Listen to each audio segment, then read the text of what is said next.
ఆహా! 'రాజు విట్స్ రాంబాయ్' సినిమా రివ్యూను మన తెలంగాణ యాస స్టైల్లో దుమ్ములేపుదాం. ఈ సినిమా పక్కా మన మట్టి కథ, పరువు హత్యల నేపథ్యంలో తీసిన రియల్ స్టోరీ. హ! ఓరి నాయనో! ఈ సినిమా చూసి మెదడు మొద్దుబారిందిలా బాబూ. థియేటర్లకెళ్ళి గూసోంగనే మన తెలంగాణ మట్టి వాసన, పల్లెటూరి పచ్చి ప్రేమ అద్దిరిపాయె. కథేమిటంటే, కథ మన రాజూది, అఖిల్ రాజ్ది. బ్యాండ్ కొట్టుకుంటా బతికే కుర్రోడు ఊర్లనే రాంబాయ్ అనే చదువుకున్న పిల్లని లవ్ చేస్తాడు. అటూ ఇటూ తిరిగి ఆ పిల్ల కూడా ప్రేమలో పడతది. కానీ ఆ రాంబాయ్ తండ్రి వెంకన్న చైతు జొన్నలగడ్డకు ఈ ప్రేమ అస్సలు నచ్చదు. ఆయనకు ప్రభుత్వ ఉద్యోగమున్నోడే అల్లుడు కావాలే. ఇక ఆ పిల్లోడు ఏం చేస్తారు? కష్టమైతదని ఎవ్వరికీ తెలవకుండా ఓ పెద్ద తప్పు చేస్తారు. ఆ తర్వాతేమైంది? ఆ కసాయి తండ్రి ఎంత ఘోరం చేసిండు అనేదే అసలు కథ. ఓకే, ప్లస్ పాయింట్స్ ఏంటో చూద్దాం. క్లైమాక్స్. అరే భయ్! క్లైమాక్స్లో వచ్చే ట్విస్టు, ఆ ఎమోషన్ మనసుని పిండేసింది. అటువంటి ఎండింగ్ ఇప్పటిదాకా తెలుగు సినిమాల్లో ఎప్పుడు చూడుండరు.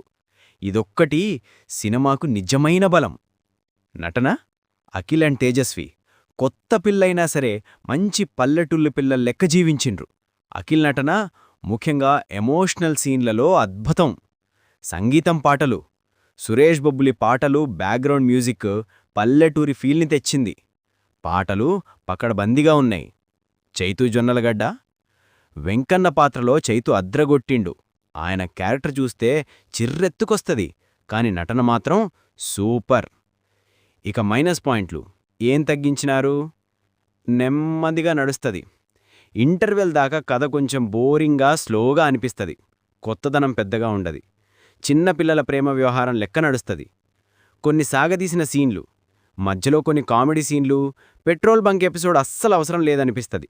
సాగదీసినట్టు అనిపిస్తది. మాటల ముచ్చట, ఫైనల్ పంచ్. దర్శకుడు సాయిలు కాంపాటి ఒక నిజమైన పరువుహత్య కథను ధైర్యంగా తీసిండు. సినిమా మొత్తం ఒక్క బొట్టు రక్తం చిందించకుండానే గుండెల్ని మెలిపెట్టే విషాదాన్ని చూపించిండు. ఫస్టాఫ్ నడిపిండ్రు గాని సెకండ్ హాఫ్ మాత్రం గట్టిగుంది. మనసుని బాధపెట్టి మెదడుకు ఆలోచన పెట్టే కథ ఇది. పల్లెటూరి ప్యూర్ లవ్ స్టోరీని చూడాలనుకునే యూతుకు, క్లైమాక్స్ ఎమోషన్ తట్టుకునే వాళ్లకు ఈ సినిమా బాగా నచ్చుతది. మా రేటింగ్